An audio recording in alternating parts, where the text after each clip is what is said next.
crispy critters. Atomic Heart was another game that I totally missed out on back when it released in 2023.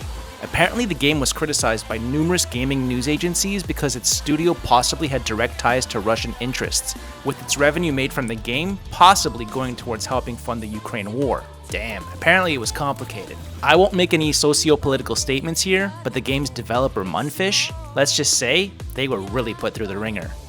Anyway, I caught some YouTube video at some point where they showed a few seconds of the introduction sequence, and specifically this particular scene caught my attention, and I immediately had to seek out the game. Well, I can't say I was disappointed. Atomic Heart is really cool, but it does have some issues as well. It's not a perfect game. Its themes and even its look really reminded me of BioShock in many ways, and once you get into the open world sections of the game, it really started to remind me of games like Dying Light and Fallout. Now, I really like each and every one of those games, but mashing them together in the way Atomic Heart does doesn't always work, and I'd even argue that the overall game might suffer a little bit because of it, but more on that later. The story is a bit complicated, and I didn't really understand every aspect of it because, so much exposition is delivered while you're shooting androids and trying to stay alive while being shot out from every direction. The game can get really hectic at times, and sometimes it just feels like you can't even catch your breath. But okay, story. Here it goes. At some point during the 1930s, a scientist develops this weird jello-type stuff called polymer, which leads to massive breakthroughs in the field of robotics. This completely shifts Russia's economy, and through the use of its robotics, places Russia at the top of the food chain in numerous different industries. Soon enough, this very same scientist, Dr. Sechenov, creates a wireless AI network called Collective. The aim of Collective is to link all robots to one network, and through Collective, makes it easier for all robots to work as one, kind of like a giant hive mind. Dr. Sechenov also develops Thought, a neuroconnector that attaches to a human's temple and integrates polymer into their body, enabling direct interaction and control with other robots. Everything is set to launch with Collective 2.0, but as we'll soon see, not everyone is keen to see it succeed. This is where we come in.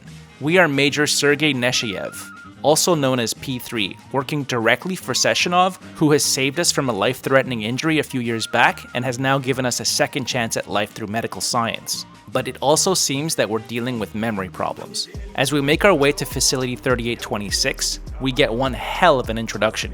Holy shit, look at this parade, it's a total demonstration of power. And just like the opening of BioShock, we get treated to a bird's eye view of the entire place. And what's really cool is that throughout the course of the game, we will indeed visit most, if not all, of these locations we see here. Anyway, Collective 2.0 goes online, and immediately all hell breaks loose as the robots go rogue, killing all humans on sight. Under Sechenov's orders, it's now up to you to find out exactly what happened as you venture deeper and deeper into the different facilities around, and see just how far some twisted minds will go in order to gain and hold on to total power. Installing the head. 227991000. Oh. Hey, rise and shine. Good morning to you. Сегодня праздник у девчат. Another thing to note is the game's soundtrack. It is excellent. The game is filled with actual native Russian songs from the olden days. Famous singers like Alla Pugacheva, Igor Sklad, Vladimir Kuzmin, and even Maria Pakhamenka are all prominently heard during the entirety of the game. Many songs are remixed to give them all a fresh breath of life, but the developers really aim to capture the nostalgia of Russian musical culture. I played a few songs for my buddy who's from Russia, and his reaction was, "Why are you listening to stuff that my mom would listen to?" If that's not a stamp of approval at the legitimacy of the game's setting, I don't know what is. And in that phenomenal introduction of the game where you're getting that bird's eye view of the entire map as I mentioned before, the song they chose is Roiksop's The Fear. That's incredible! I don't even give a shit if I get a YouTube copyright strike.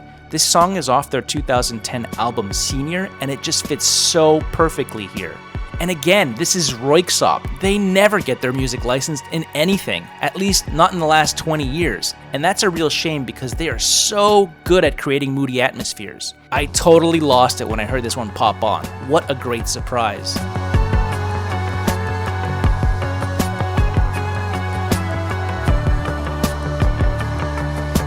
Now, for all the things I did like, there are a few things that I didn't like. First of all, level collision. Look, the amount of times I got physically stuck in some places was pretty annoying. The level collision can sometimes act a bit weird, and it can get downright infuriating when you're cornered by enemies and you simply can't free yourself from the environment. Why am I stuck here? I also think the open worldness of the game is probably its weakest aspect.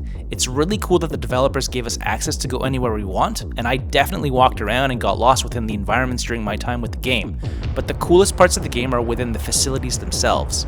Seeing the remnants of the laboratories, the office spaces, the museums, wow, what a great experience. But once you venture outside, everything just kinda looks the same. It's also pretty annoying that these robots, once you've destroyed them, can get repaired by these flying bots that fly around.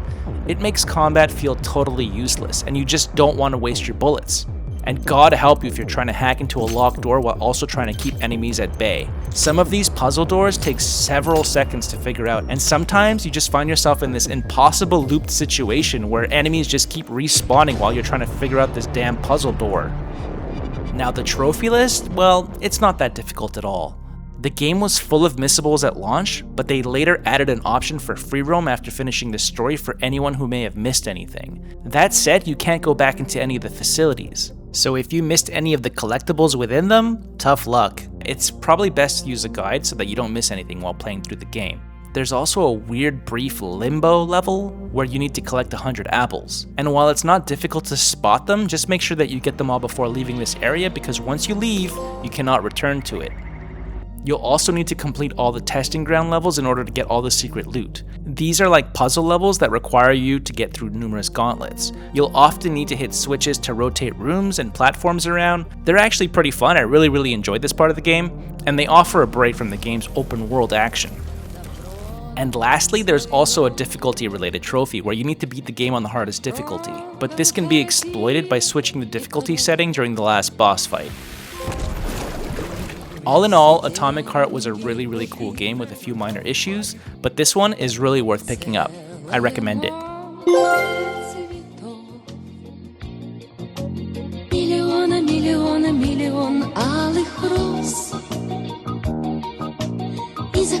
Из окна видишь ты.